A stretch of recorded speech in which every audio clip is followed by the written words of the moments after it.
My fellow Americans, it is an honor to be with you on this great and glorious evening.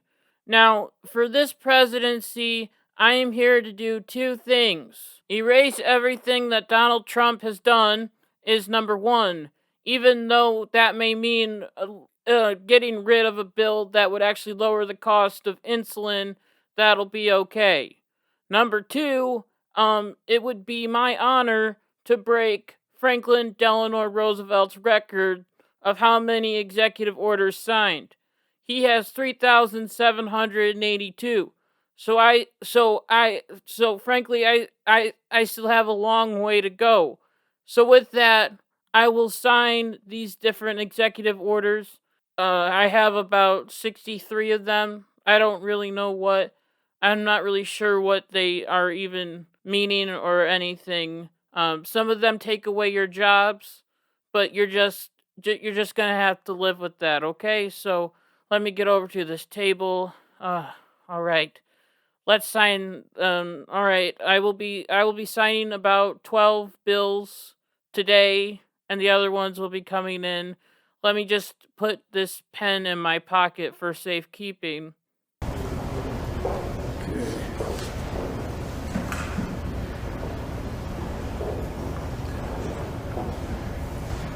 Excuse me. My pen over here. In my pocket.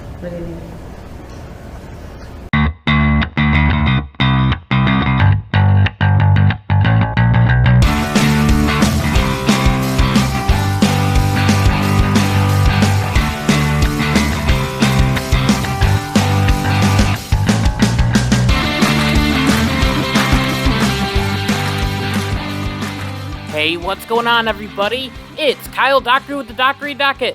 We are here with our very 56th episode of the Dockery Docket. I'm excited to be here, and I hope that you are excited to be here as well. So, in the United States today and throughout our history, there have been many ways that we can get bills passed and put into law. The old-fashioned way is for the House of Representatives to create a bill, and then that bill be voted on in the House. Then it moves up to the Senate, where it is voted on, and if that passes, then it moves up to the president, where the president can either sign it or veto it. All of that is just basic schoolhouse rock. You know, the I'm just a bill here on Capitol Hill. I will leave a link down to that in the description down below for some of you younger people who may not have actually heard that song ever. It's very, very cool, and it's very important because it shows how we create laws in our government. However, there is another way that the president can make a law, and that is by using his pen. This is also known as an executive order. According to the Heritage Foundation, an executive order is a type of written instruction that presidents use to work their way through the executive branch of government. The website continues by saying that Congress and the federal courts can block these different executive orders. Basically, executive orders are a way for the president to make a law without doing it the old-fashioned way. Sometimes the old-fashioned way takes too long, or the president knows that the bill won't pass in the House or the Senate because they are run by a different party. So they just go ahead and they sign away. Now, it is important to mention that the power of the executive order has been given to every single president since George Washington. And the issue that comes with executive orders is that it can change the entire country for either good or bad. For example, one of the greatest executive orders in American history was the Emancipation Proclamation that freed the slaves during the Civil War. Of course, this proclamation/executive order was only step one. It was still a step in the right direction to help the country step away from its original sin. For an example of one of the worst executive orders of all time, we must turn to FDR, who, fun fact, also has the most executive orders signed by a president, with a grand total of 3,721. In all of those, one stands out as one of the worst in all of American history. This was Executive Order number 9066. With a stroke of his pen, FDR was able to create internment camps for people of Japanese, German, and Italian descent during World War II, and these camps lasted for a total of 3 whole years. We can see that from these different examples that the country can change drastically due to one swipe of the pen. And this is why, to me personally, executive orders can be very, very dangerous. As the leader that writes these different executive orders are walking on a thin line. Another issue that happens with executive orders is that usually when the party's president is in charge, they absolutely love executive orders and want that president to sign more and more and more to get legislation done. Then, when the other party is in office, they hate executive orders and want things to go back to the way it was. This happened with Barack Obama, as during his second term, he felt like he couldn't get anything passed because the Republicans had both the House and the Senate. So he famously said, "I have a pen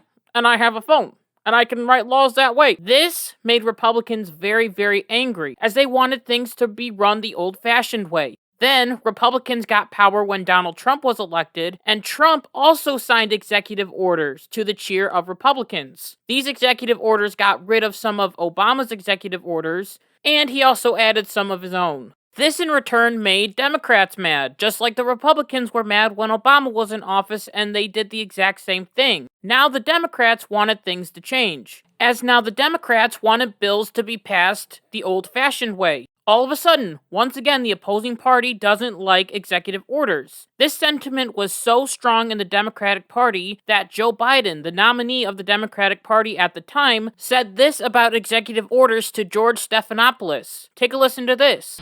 That actually works, George. So there's not going to be any delay on the tax increases?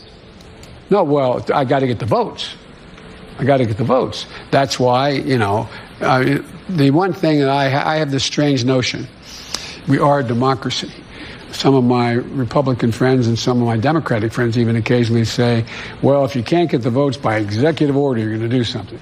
Things you can't do by executive order unless you're a dictator. We're a democracy. We need consensus. Got to take a quick break. That's right. Joe Biden claimed that only dictators led by executive order, and it seems like he wants to start gaining votes from the House and the Senate and passing bills the old-fashioned way, just like we used to, and through democracy, like he said. Does this mean that Joe Biden would bring in true unity and let representatives and senators from both parties vote on a Joe Biden agenda? This could be the end of the executive order tit-for-tat that we've been seeing, of one president coming in and writing executive orders, and then another president coming in and signing more executive orders to get rid of his predecessor's executive orders, and then that president making executive orders. All of that is done. Hooray! We can finally get back to normal. However, sadly, this was not the case for Joe Biden, as when he came into office, we found out that he would lead by executive order, just like his former boss did, with a pen and a phone.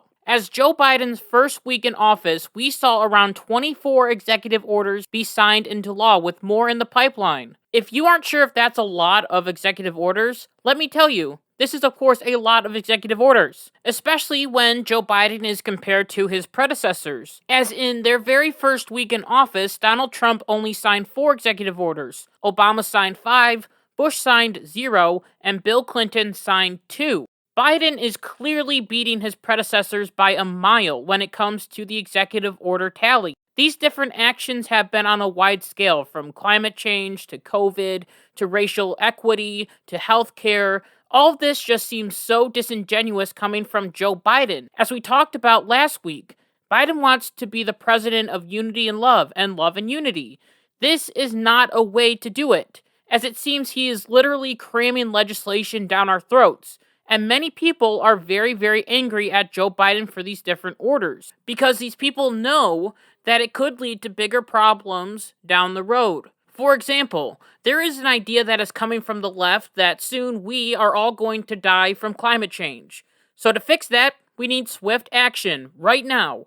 So it is possible that Joe Biden could have made a package and have it be voted on in the House and the Senate, but of course, he didn't do that. Instead, he decided to change the energy policy for Americans starting on his very first day, as Joe Biden signed an executive order that banned the Keystone XL pipeline. Now you might be thinking, Kyle, this is just one little pipeline. It's not that big of a deal. However, it is a very, very big deal, as with one stroke of Joe Biden's pen, thousands of good union jobs were lost. The jobs that Joe Biden said himself he was going to create. As according to Fox News, the move swiftly eliminated 11,000 U.S. jobs, including 8,000 union jobs. Of course, people are not happy about this, as their jobs are being stripped away from them, because the left wants to create a green agenda. An agenda that is slowly starting to ruin people's livelihoods. It is all wrong and won't even help with this green agenda at all. As there is an interesting thing about the Keystone XL pipeline. The whole point of it is to send natural gas or oil to Canada. With this pipeline gone, we still need to send that natural gas to Canada, which will mean that we will have to transport it in another way. This may be by train or by other means, which, if we know, trains and other means are not electronic. They run on oil and gas, meaning that getting rid of pipelines will put more CO2 into the air. Way to save the planet, Joe. Also, speaking of our neighbor from the North, Canada, when it was announced that this executive order was going to be put into place, Prime Minister Justin Trudeau was not very happy about it. In a statement, the Prime Minister underscored the important economic and energy security benefits on our bilateral energy relationship, as well as his support for energy workers. Wow, who knew that Justin Trudeau cared so much more about American jobs than Joe Biden does? It is sad to say that people will lose their jobs over this silly, dumb executive order. However, this was only the tip of the iceberg for Joe Biden, as he had more energy executive orders that would both kill jobs and get rid of the way that we usually get energy. This came as Joe Biden announced a 60-day suspension of new oil and gas leasing and drilling on federal land. This was then extended as the ban was made 100% permanent. This ban is detrimental to how Americans will pay for energy, as according to the American Petroleum Institute, energy costs are going to go up by $1.7 billion per year, and households will spend a total of $19 billion more on energy over the period of now till 2030. This may also mean that gas prices are going to rise as the price of oil will probably skyrocket. The sad fact of it all is that the Democrats want this because they want us to go to the alternative, which is electric cars and renewable energy, which as of right now is not the most reliable source. Electric cars are expensive, and the average Joe Schmo can't pay for a Tesla. Along with this fact that energy prices are going to go up, the American Petroleum Institute also said that by 2022, total production peak job loss will be 936,000. Wyoming and New Mexico will lose more than 5% of total energy jobs. Texas will be the biggest hit, as they will lose around 120,000 jobs. So from this, we can see that Joe Biden wants to literally destroy the economy by taking away people's jobs, and also making us all pay more for different energy that we need to survive. There is, however, another situation that is also becoming dire, and that can hurt the country for many years to come. First of all, Joe Biden signed an executive order that stopped the building of the border wall at the southern border, which, against all popular belief, was being effective in preventing drug trafficking. Along with this, Joe Biden also signed an executive order that paused deportations for 100 days. In that executive order, Joe Biden also took away the Remain in Mexico order, which means that if you live in Honduras and you want to come to the United States, you must seek asylum in Mexico first. Then you can come into the United States. Now, the issue is that people can take advantage of this order, as if they have 100 days to come into America with no deportations. What happens after the 100 days? Do they get sent back? Or are they just free to stay? And also, with this Remain in Mexico order being eliminated, it means that we could see more people from Honduras or Guatemala come into the United States. We have actually already seen this, as when this executive order was passed, the next day a group of immigrants from Honduras started to make their way to the United States border. One of these migrants said that Joe Biden is going to help all of us. He's giving us 100 days to get to the United States and give us legal papers, so we can get better lives for our kids and for our families. This is a huge loophole in the executive order, as if we are able to accept 200 people into our country in 100 days, once again it begs the question, after the 100 days, do they just get to stay here for free, or what happens after the 100 days? Now, I understand that all that these people want is to live a better life, but the thing is, if you want to come into the United States, you should do it legally. People that have done it legally and have gone through the paperwork and they have filed to be an American citizen are mad at people like these Honduran immigrants.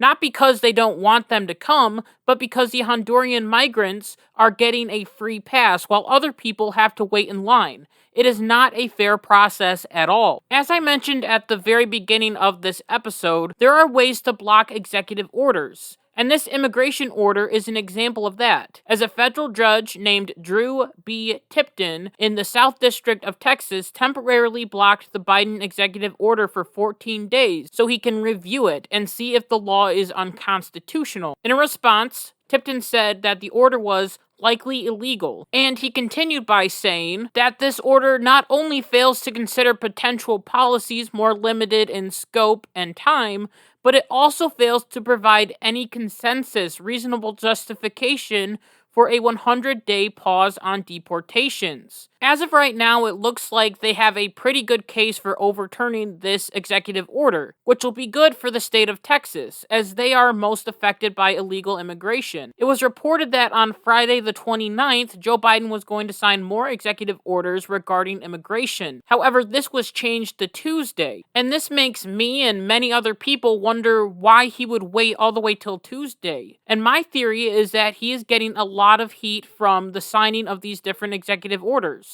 I know you have probably never heard of a Democratic president getting any heat, but Biden might be from both Democrats and Republicans. Now, Republicans are the ones that are the most angry about all of these executive orders, as Senate Republican leader Mitch McConnell said that Biden's early reliance on executive action is at odds with the Democrats' pledge as a candidate to be a consensus builder. Along with that, the left-leaning New York Times wrote an article called "Ease Up on the Executive Orders, Joe." Of course, the Biden administration had to come out and say that they had to do all of these different executive orders to get rid of all of Trump's terrible, evil, horrible, nasty, mean laws.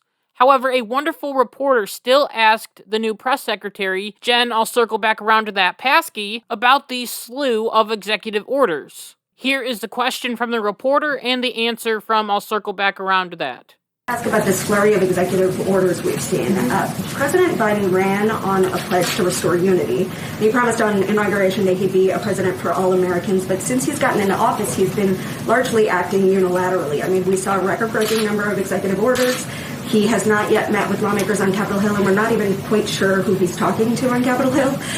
So what do you say to Americans who are watching all of these executive orders? And does the White House think that this is the best way to make policy, considering an opposing president could come back in 4 years from now and erase all the work he's done with the stroke of a pen?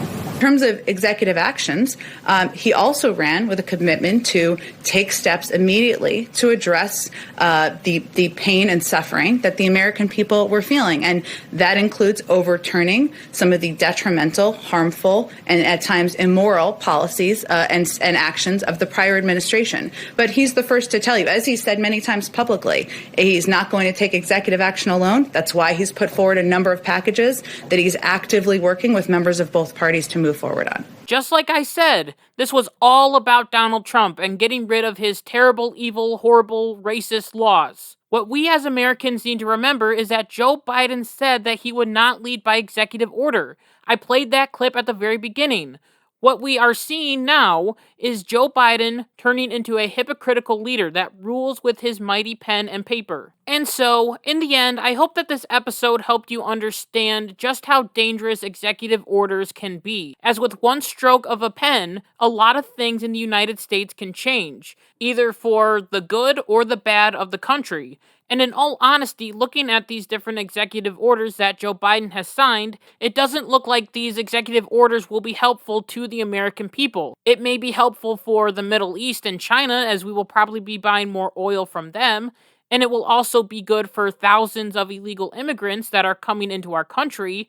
However, it may be terrible for the American worker. We need to make sure that we, the people, and also the media, hold Joe Biden responsible for these different actions. And if he continues to act like this, I hope that the Republicans, along with federal judges, will stand up and block some of these executive orders. However, this was just Joe Biden's very first week in office. So we will just have to see if next week is going to be another week full of executive orders from Joe Biden. Speaking of next week, I want to thank you so much for listening to this episode of the Dockery Docket. And until next week, like my mom always says, be good, be kind, be loving, goodbye.